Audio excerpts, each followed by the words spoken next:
चाहे लाख जतन कर ले राजन, तेरा पुत्र सन्यासी ही बनेगा। गौतम बुद्ध बौद्ध धर्म के संस्थापक और विश्व के महान आध्यात्मिक गुरुओं में से एक थे। उनका जन्म लगभग 563 ईसा पूर्व लुम्बिनी, नेपाल में हुआ था। उनके पिता राजा शुद्धोधन कपिलवस्तु के शाक्य गणराज्य के शासक थे तथा माता का नाम माया देवी था।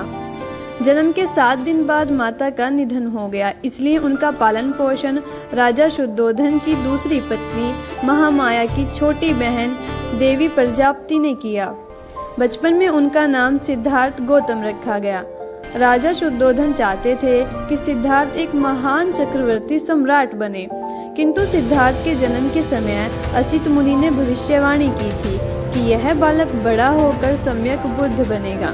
इस कारण राजा ने सिद्धार्थ को संसार के दुखों से दूर रखने का प्रयास किया।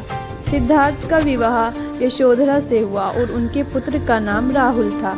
एक दिन नगर भ्रमण के दौरान सिद्धार्थ ने 4 दृश्य देखे, एक वृद्ध, एक रोगी, एक मृत व्यक्ति और एक सन्यासी। इन दृश्यों ने उनके मन को झकझोर दिया। उन्हें दुखी देखकर उनके माता पिता और पत्नी ने उन्हें वन में जाने की इजाज़त दी। 29 वर्ष की आयु में उन्होंने राजमहल, परिवार और महल छोड़कर संन्यास ग्रहण किया। सिद्धार्थ ने पहले गुरु आलार कलाम और फिर उद्दक रामपुत्र से साधना सीखी। इसके बाद उन्होंने कई वर्षों तक कठोर तपस्या की।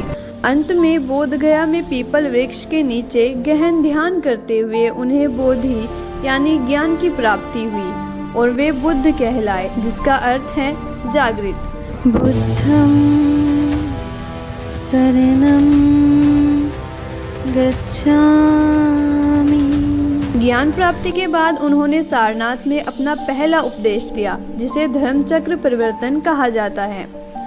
बुद्ध बनने के बाद वे अपने वचन के अनुसार कपिलवस्तु लौटे। उनके प्रभाव में आकर बाद में उनकी माता, पत्नी, पुत्र और अन्य परिजन उनके शिष्य बने।